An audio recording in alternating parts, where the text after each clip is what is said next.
Good morning. I'm Chris Direwalt, and here are your buzz cuts from Fox News. First, off the top, consumers stuck with Obamacare errors. The Washington Post found 22,000 people desperate enough to print out a 7-page form off of the internet and mail it in the mail, like the regular mail, to a clearinghouse in Kentucky where now nothing will happen to it. Those 22,000 people are desperate to have things remediated with their Obamacare sign-up. Signed up for the wrong thing, signed up for not the right subsidy, too much, too little, whatever. And guess what the answer to them is? Nothing, because they haven't finished building that part of the internet. That's not good. We'll talk about that. And we'll also talk about why the president told Bill O'Reilly that it was the website was working as it was supposed to. Not for those people, I guess. But the president also told Bill O'Reilly in their pre-Super Bowl interview yesterday that there was not even a smidgen. Not even, isn't that an adorable quantity of corruption? There's not even a smidgen of corruption at the IRS, that it was well-intentioned boneheadedness that led to the president's political adversaries being targeted by the Internal Revenue Service. We'll talk about that.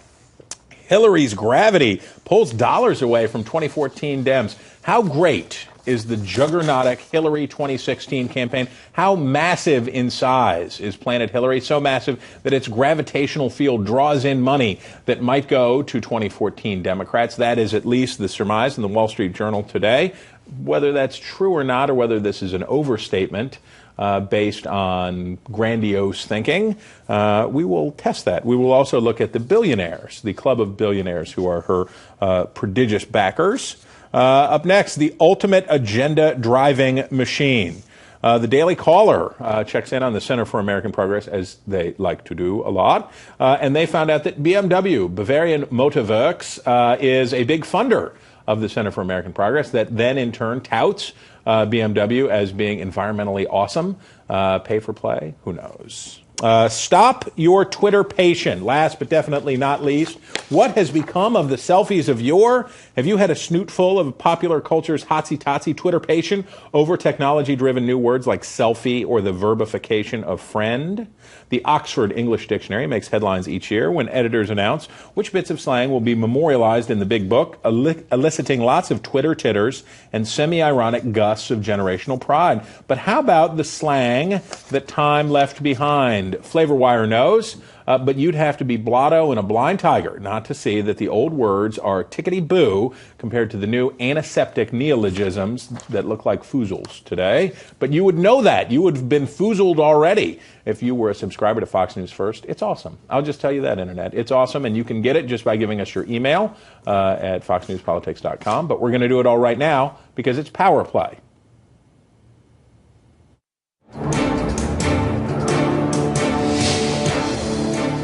Was it the biggest mistake of your presidency to tell the nation over and over, if you like your insurance, you can keep your insurance? Oh, Bill, you've got a long list of my mistakes in my presidency. No, really, for you. Wasn't that the biggest one? This is one that I regret, and I said I regretted. And those clenched teeth belong to the President of these United States of America, Barack H. Obama, talking to Bill O'Reilly in a pre-Super Bowl interview. And this is Power Play. He did not enjoy that. Did you get the sense, Internet, that the President did not enjoy talking to Mr. O'Reilly? I did. But we certainly enjoy talking to you. We will also enjoy, I know, talking to Byron York, because he is the chief political correspondent for Washington Examiner, because he is excellent and because he can hold forth on a variety of topics and a generalist in an age of fake specificity. Hello, Byron York. Did you use the word juggernautic? Yeah. Isn't that the correct? Wouldn't you? I'm willing to. We make up words all day. We're talking neologisms. Right, exactly. Juggernautic. That's a good word. She is juggernautic. Oh, absolutely. It is. And what is interesting, did you see her taunt? A combo taunt Fox News and Barack Obama. Yes, it was, depending on, I'm sure that they spent 5 days in focus groups coming up with just the right Hillary Clinton Super Bowl tweet. And what did she say? She said, it's good to be on watching Fox and not seeing. She said it's so much more fun to watch Fox when it's someone else being blitzed and sacked! Exclamation point! Hashtag Super Bowl. That tweet probably cost her $300,000 by the time legal and focus groups and everything were done with it. And I do want to make more fun of that, but I do need to ask you. The president told Bill O'Reilly yesterday that the website is now working as it should. So the Democratic argument is, yep, okay, no one could say that the launch, and when asked about problems with the health law, Democrats invariably will turn and say, the launch of the website was not good, and we are angry at the companies that provided these poor services, and we're glad that Accenture is on board to fix what's wrong with the website. But they don't want to talk about the policies that are in the law and the disruptions that are there. This, however, seems to be sort of both. This seems to be a bit of a twofer. The Washington Post story today, a West Virginia woman was their main story, but talking about the thousands of Americans who tried to sign up for the law. The law did not give them what they were promised or what they thought were promised, and now they're sort of stranded. First of all, before the Washington Post story, remember, he's just talking about the federal website. There are some state websites that are total disasters. Yes. I mean, absolute Oregon. disasters. Yes. So put aside those for a moment. But remember how we heard these reports that the back end of the ObamaCare website had not been put together yet? Well, this is what that is. That's the back end. And part of the back end was involves fixing some of the problems that occurred in the front end when the front end wasn't working at all. Right. So the Post profiles a woman who had insurance up to December 31st. She was losing it because of Obamacare. Her she was employer is a social worker in West Virginia. Employer was cutting it off because they were now going to let the employees purchase insurance on the exchanges. She very unfortunately has a bladder problem that is getting worse. Okay, well by the end she finds that out. Gangrene. You do not get gangrene in very many health policy stories. She thinks she's going to have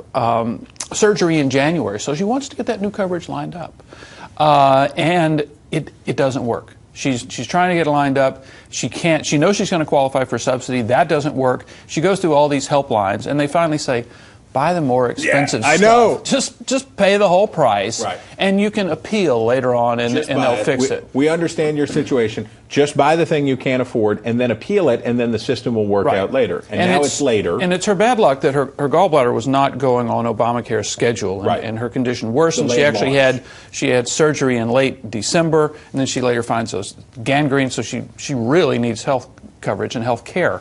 And now that she's had this treatment and she's getting better, but she's paying too much for her insurance. She's bought the type of and she makes $20,000 a year. She wouldn't have bought otherwise. And she can't possibly afford a $4,000 deductible. So she's going through this whole a $4,000 deductible is essentially you pay for your health care. Right, exactly. So she's going through this process and nothing is working. She goes through, she talks to people, she goes to websites. She finally sounds something. It's very funny in the article. An authoritative sounding man. Yes. And that was the last, right, exactly. At the end, finally You've tells gotten by her, on that for a long time, Byron, and that's okay. The man finally tells her, this ain't working. Right. The system that you need is not done yet. Right. So, and she's just and by the way, this is somebody who they have to find to take pity on her, essentially. Right. She and her boyfriend and a health navigator who you probably pay for have desperately finally found a person who takes her around the pole in the parking garage and says, psst, there's no website here. It doesn't exist. It doesn't exist. Yeah. So, but really, going back to what you said in the beginning, though, you do have problems like this that obviously have to be fixed. You have the problems with the state, some of the state websites that are disasters. Minnesota's not doing very well, and there's another Washington state I think is not doing Maryland well. Basically just you log onto it, it smells like Old Bay seasoning, and then they send you away. There's just nothing. There's nothing in it. But you're right. Democrats are trying to act as if those problems are it. Right. The actual structure, what Obamacare actually does, is not a problem. And if you read other experts in healthcare, I'm sure you've talked about Bob Lazuski quite a bit. Sure. I think he has a suite in this building now, just so that he can go on air. This change is coming, and the changes that we saw, the dislocation that we saw in the individual market in the fall of last year is coming to the small group market, people who work for employees between 2 and 50 employees is coming. Did you see that video from WTAE in Pittsburgh? I did not. It was from your sister publication, the Weekly Standard, found it. It was at WTAE, and this great reporter, a reporter whom I assume is great, got there at the moment when the HR guy, the HR consultant for the small body shop in suburban Pittsburgh, shows up and hands out the forms for these 5 people, and it was. I have never been brought nearly to the point of tears watching a health insurance story like this before. But you see this 51-year-old woman, and basically it's like this law just killing her. As it talks about how much more she's going to pay, how much less she's going to get, and that's the phase. And we've been talking about this here. That's next. We're going to. That's over the spring, into the spring, and into the early summer. That's when these discussions are going to take place. Right. I mean, we didn't know it, but the Obama administration basically scheduled the technical disaster phase of the rollout before the sticker shock phase of the rollout. Now, we've had that with the individual market. This is a much bigger market with the small groups. And remember, you still have the biggest group of all, the people who work for larger employers, who get their health care through their employers. And a lot of them are going to have changes. And if you read Lozuski, and he's very good on this, he could actually create kind of a two-tiered system where employers look at the people they most want to hire and retain, offer them these benefits. Everybody else, not so much. Since we would be remiss in not talking to Byron York about immigration when Byron York is here, let's take a quick break so that we can come back and he can edify, enlighten, and entertain. So stick around.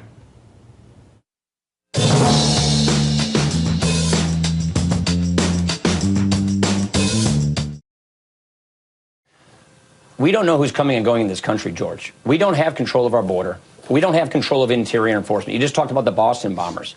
And so doing nothing on the security side of this, we think, is not a responsible thing to do. That was Paul Ryan. He ran for vice president of these United States in 2012. He is a congressman from Wisconsin. He is also the head of the House Budget Committee. And he was talking there to one of the former asteroids of Planet Hillary, George Stephanopoulos, on ABC's This Week. Welcome back. Power Play. Byron York, Washington Examiner. Those are all words. But Byron York has covered immigration, dare I say, better than anybody. I think in terms of incisive usefulness and not just, well, it's complicated and now words. So we're grateful to that. What Paul Ryan said basically is we're not going to talk about anything until we have enforcement. Until there's real enforcement and border security and real metrics and actual triggers. And you wrote at the time that the House Republicans last week put out their Chautauqua statement of what they believe about immigration. Basically, you said, well, if they're being honest that they have to have enforcement first, then conservatives have nothing to be alarmed about. If they're being dishonest, then Katie, bar the door. Yeah, it all depends. I mean, the issue since the Gang of Eight in the Senate first rolled out its immigration framework, they didn't do principles, they had a framework.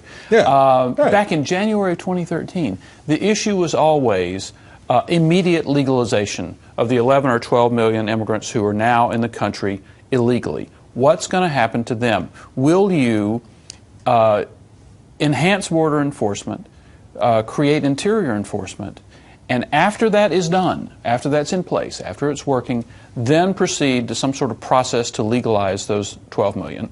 Will you do that, or will you legalize the 12 million while you promise to get to work ASAP on security? That has always been the issue. Because once you legalize, whether they have a path to citizenship or not, once the legalization has occurred and permanent legal status is there is no impetus now for liberals to continue the process, because now we're just talking about the name for the status of the individual and voting rights. So the GOP House principles are basically boilerplate. A lot of it looks exactly like the Gang of Eight framework. It's about more enforcement on the border, e-verify, entry-exit visa system, the illegal immigrants having to pay a fine, and going through background checks and all this stuff. So you have all that stuff, and at the very end, I'm going to pull out the laptop, which may create glare on my glasses. At the very end, the last sentence is, none of this can happen, meaning none of all that enforcement stuff, or the legalization. None of this can happen before specific enforcement triggers have been implemented. Now, if they mean that, if that's true, there are going to be a lot of Republicans who would support that. Sure. Because and 0 Senate Democrats. There would be also no for Democrats. It would be the total poison pill. Yeah. I have posited, and come with me to Posit Town. I have posited that basically what's happening is the President of the United States has threatened the big business and said, you better get the Republicans to cough up something on immigration. Right.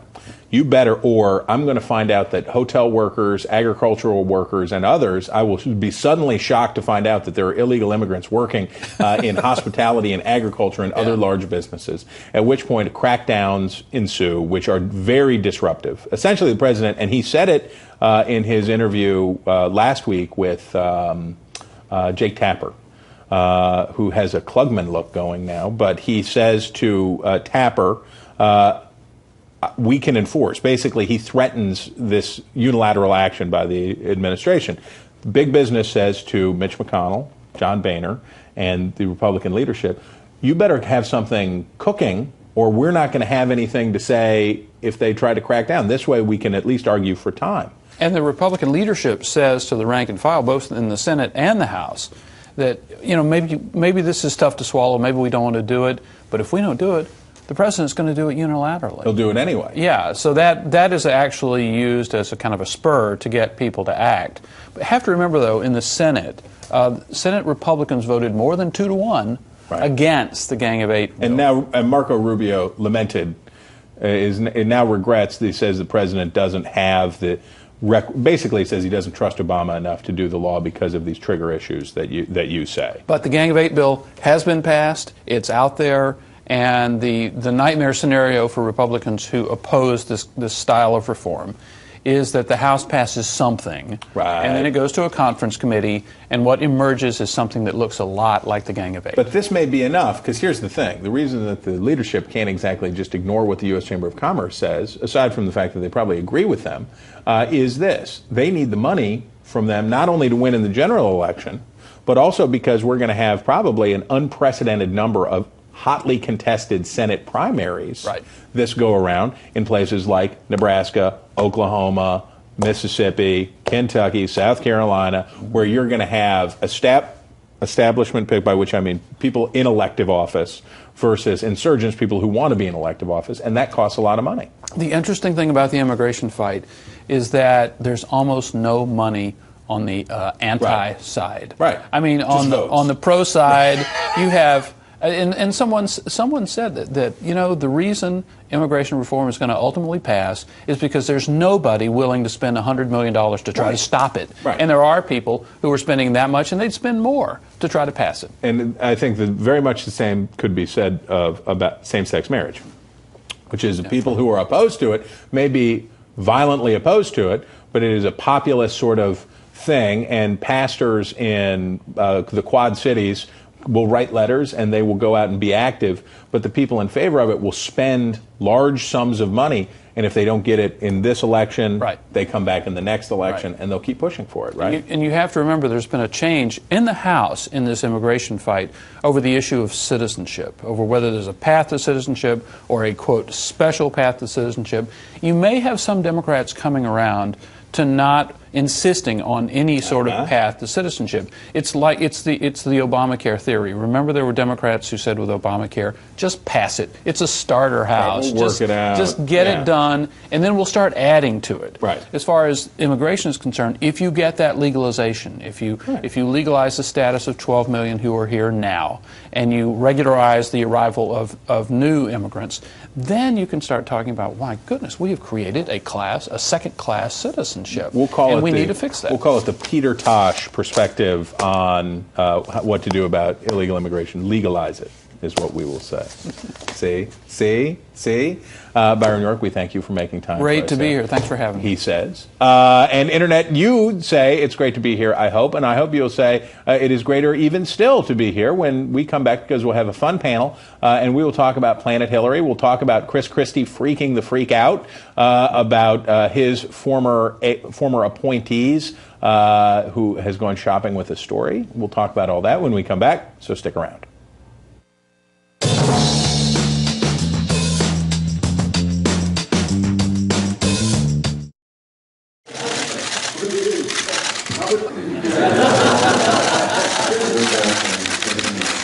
And why is that woman laughing? That was former Secretary of State Hillary Clinton having a good chuckle. That was way back in 2010, but she could be laughing even still. This is Power Play, and the former Secretary of State could be laughing because there is so much desire inside the Democratic Party to see her president in 2016, or I guess 2017, she'd take the oath, that the money that is needed to hold the Senate for Democrats may not be on hand, and those orbiting Planet Hillary have had to go out and say, no. You'll have to give some money for the Senate now, and then give us your billions of dollars later on. What about having a planet with such a large gravitational pull in the Democratic solar system already? People who have seen frontrunners rise, fall, and succeed include Richard Fowler. He is your friend. He is the host of the aptly named Richard Fowler Show, which you can listen to around the country on We Act Radio. He is awesome. And how many Twitter followers do you have now? Oh, well, if you count both the show and my personal Twitter handle. You have like a super PAC for your tweets now? What are you saying? No, we have a show. We have a show that has about 6,000 or 7,000 Twitter followers, and I have 3,000. That's it? Yeah. Really? Because the internet doesn't love me. Follow me right now, Come internet. on. Fowler? Take me up to 4,000. Exactly. Today. You need to pump it up. Probably not even that pumped up on Twitter, but actually pumped up is David Avella. He is the president of GoPAC. That is, as we've talked about before, the recruiting arm, the bench team for the Republican Party. Their job is to identify, train, equip, and help people who are getting into politics, the taking from, I would say, maybe grassroots up to seedlings. Would you buy that? Maybe double A up to triple A up to major leagues. Up to the major leagues. He is also a West Virginian, so that makes him okay. Right? That would start with baseline okay. Okay, so here's the question, guys. We've never really had, Hillary Clinton was a prohibitive frontrunner in 2008, but then she wasn't, because she is not president currently. But the gravity, the magnitude of the Hillary-ness is so great now. Wall Street Journal story today talks even about how there is concern in her universe that people will be wanting to get on board. Your political donations are worth more at the beginning than they are at the end, because at the end everybody's giving, but now if you want to show that you're ready for Hillary, you got to stroke a check early on. The concern is that say give us a pledge, and then later you can make good on the rest of your pledge.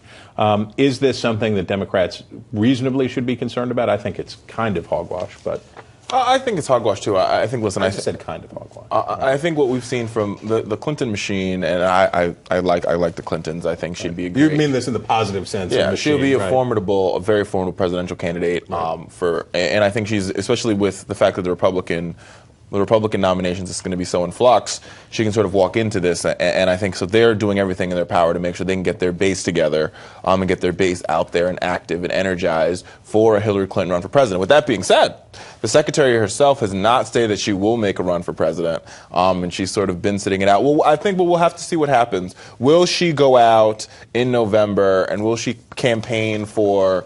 Will she go campaign for Alison Lundergrim? Her husband has basically indicated that he is going back to Arkansas, and whoever wins the Florida gubernatorial nomination. Not just to see Fort Smith in the fall. He is going back to Arkansas because he's going to try to demonstrate, David, that the Clinton brand can help Democrats in places where basically the Democratic Party having now written off big chunks of the country. The Clinton argument is, we're great because not only is the Democratic base behind us, but we can broaden the Democratic argument.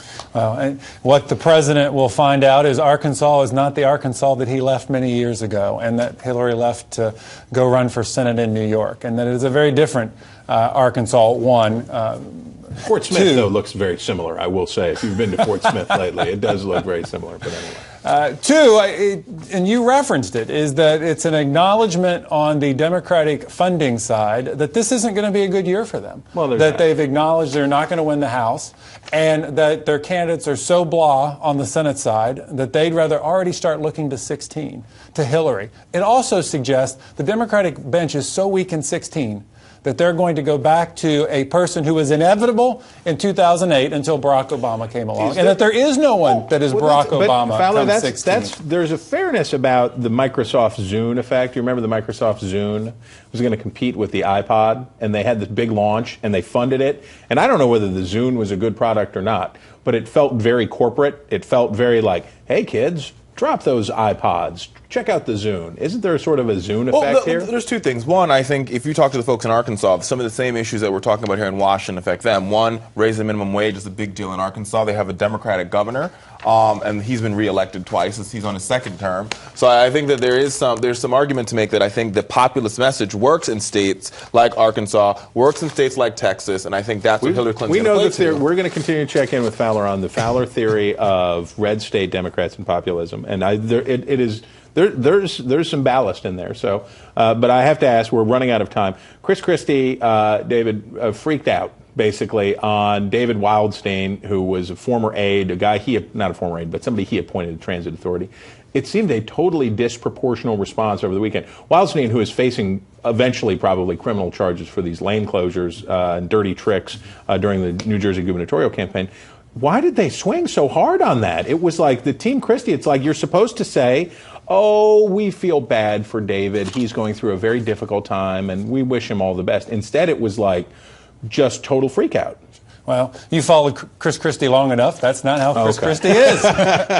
He is going. That's his way of handling things. And look, he has taken somewhat much unfair criticism and a heavy dose of it. And at some point, you just have enough. And Chris Christie's not one to play the typical political game. He's going to tell you exactly what he thinks. Head of the RGA? There's no reason today he shouldn't stay as RGA chairman. I think Chris Christie needs Olivia Pope, and he needs Olivia Pope quickly from Scandal, because I think this scandal is. Shut up. This scandal is disproportionate. No, I don't know what that is. It's one of the top. He's going to have to step down. He's going to have to step down at the RGA. He's definitely going to step down at the RGA, and the subpoenas. The fact they're delaying these subpoenas means this continues to go on and on and on. The Democrats can make it burn in his ribs. There's no evidence that he knew about this ahead of time. He still has to go, right? The more subpoenas go out, though,